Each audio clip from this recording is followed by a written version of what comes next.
Hello guys, tuni ahi lubodoh te kabollaija ta video kasip na comment in bolho zo ka reply diu hin koi ham comment in bolho zo na ki ngai bin na comment bolho zo kan reply diu he oh amasa pe na chu farm chong te ahi in na camera hoi te hin ti he cha hi a hi la camera hoi ne hi ka ki su thieng he na ta zo hoi he esko go gang te a hoi che che go gang te esko go gang te a hoi che che ki pa e sopi thank you ti zai oi man na se wow mo adi thank you sopi gi na sa ze in an sing son a hin bol ta be te ni lung gal bang chet an sei do ta hila ki pa e sopi del gang te thalun singer ka den singer hello single zo ka ti he zo ka ti hin ban hila hong sai single ni hi ham single ki lo le bo na koi mi hem kop de na ako bom comment tambe asan kan reply de man lo du da lo se ho kan reply lo de feli gang te my happiness ka ki pa e so pi ni ki pa na ka hi in sonia lung dim di chu ha thank you usonia di na sa zin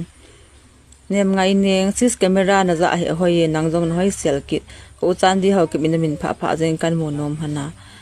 ka ki pa e so pi ni mu nom man zala min pha hon jen ka ki pa bal ni hon chunga res an si lo bum an si hi mong nga pidan na mit na hung ha sal ji ham no bet di mo nga ka bol ji he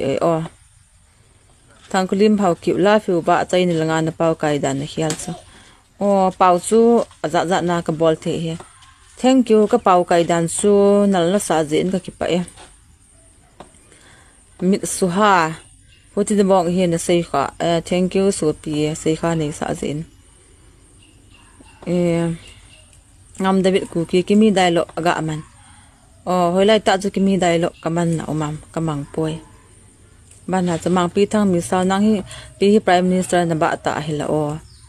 prime minister ki nang ben bang nei sa ka ki pa ya ki bang ta ba al ba pha de ya len kho sai ku ki nang za la ki nui hi me ka ki pa e nang ben lung ha na lo ba ne na nui zin english pa man dan ne lo za single za dan ne hen lo he ha english pa man dan ba ki hello wa ve to na 80 thingla mi thili bol pi ke do na nang hil tang ka na dingin emai khaute na sei di wala wa si thank you ki pa e sei di nei sa in amai khaute ne ko siam adi ta ba si mi phamong mong he mi tom ngai ta he na wa si thank you ki pa e usiam nang be in ta nei sei le chara ki gen bol pan ki to kya zon na bol hi la je ole wanga ka khop lang ta so tu ai kimate sing sit adi che ne thank you so pi kimate aban zong anabe reply be ki ning ka te comment tam dan thang flipkart chin ku ki mi zo mi ata hi wa si bol cha be ho san de bai lam hoi them to boy zo gam ku ki ke mcbc ku ki ki pa me ka bol cha ta hela hi chi ka video hi chom cha las langa ka hin koi de lubodoh te ka bol lai dem ho chun ki khop me ka lo se nga do ki nga den ti ho chun khop mo hi pon ngai wal je wa hong comment kho he khop ta ba lo blog do de tai ka ti che video a comment bol ho so kan reply he ngai yang kan sei be de sango kam he ba si I love you I hate you ha mina pa khong sai medium ho kun ka pha zo positive he ama ho kun mi lu ke su to the lo ji wan dem ho he naw ka ki pa e nang sei ba ka gel cho ken jong a bol the lo tam ta mana nge bem ho ki pai no poi ba si upai hoda ba kum dam ke rem gang te ba sim number hin pi ole hin pinange pan pa mile si sonal mo ji dan nanal nei si on la chung ke nal ki sa po le jeng nim pi sing son ka kho men nei khop la nei blog do tang nei comment da tang jeklen khong sai big fans welcome jeklen khong sai tlp zo gogar chi inge mang pi thang mi saw sikhar nei am sa jan na mo mam ke hin sikhar jong tamul jong ma cha kan ne po ye ka acting mong he tilwal loi mi ka hi za ta hi imane to ka kilo he na an sing son wa si pai zo kon chano to ai la ya ka na pa he bo min na tu e dong dong zi wa samana fel ma chun min e ti ka pan thi dam ati ti jing ya o ile ke in contact le phat chu wa sa message hilo Facebook messenger ho in ho le jeng chula ahila hoi nei kim bate na le thank you na le sa ji in Michael le YouTube atia face FB kita YouTube and Facebook kati e thang min ku ki ka ki pa pi e so pi ka ki pa ko ni ki pa pi ji in mayan hau kip lubodoh ha melody si lo na say de thank you so pi melody ngam David hello guys so here Veronica keeps nang no he ki po dom mo Veronica keeps sin messi khu min hal chong loi ko ma na ji no ki pha ki po dom mo ati he e po pon te bang e ki thangat pia Juliet hau kip da chat hello zo jong le sit chunga thon lai ho ha le sit chunga da chat hello tam hi do mi zo si ni ti ki bang do na abat ne be asin lal hau kip na hoi wa le ha ko hi dam kati ha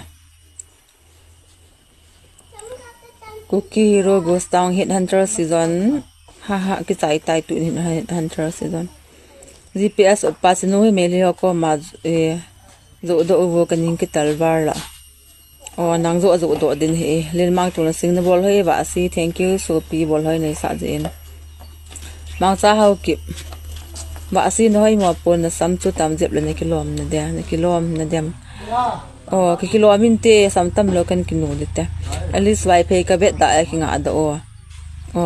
nei bet da le nang chun hung lu da tan ka pis a ka chen la na nang se ba nga diong ka hi poi sing sol hi ne kim sing sit lubodoh te lai ka ti o ne mi sing son hoi se thank you so pi nang hoi se lower team dim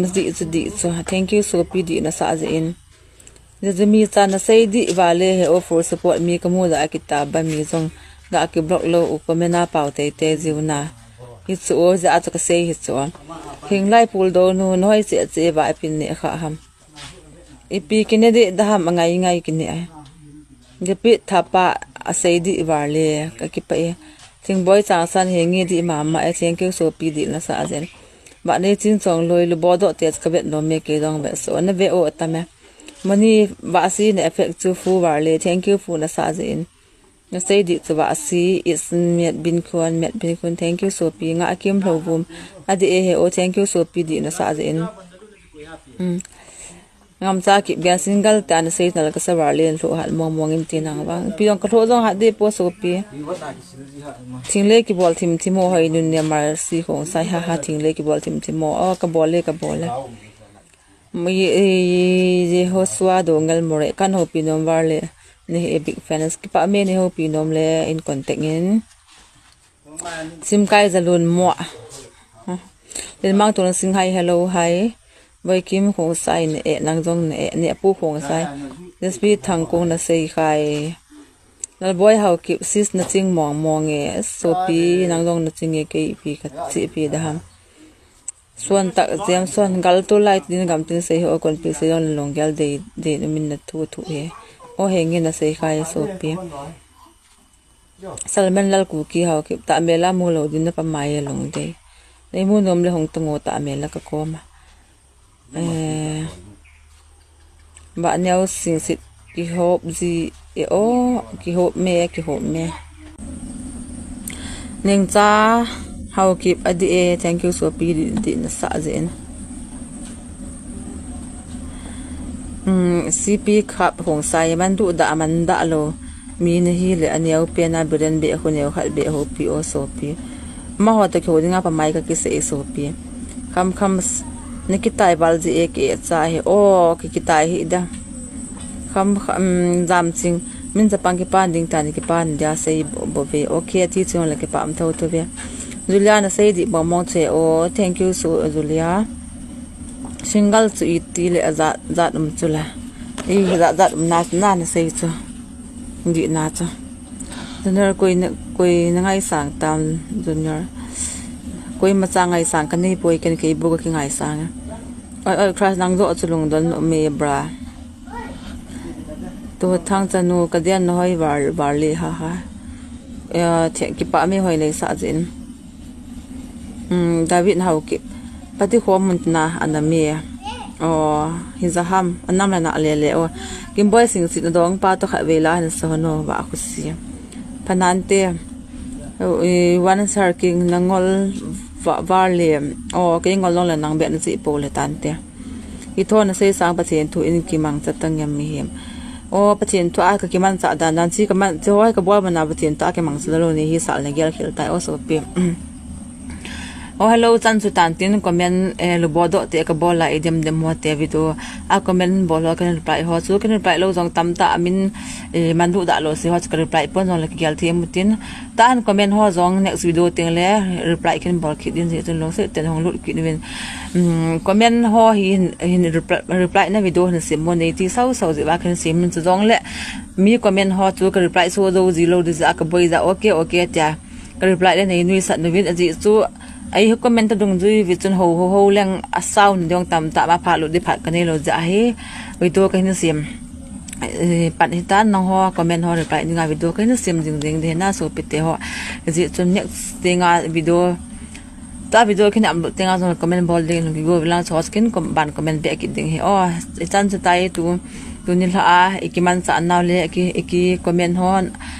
reply to na ho na bon sa win mang phata win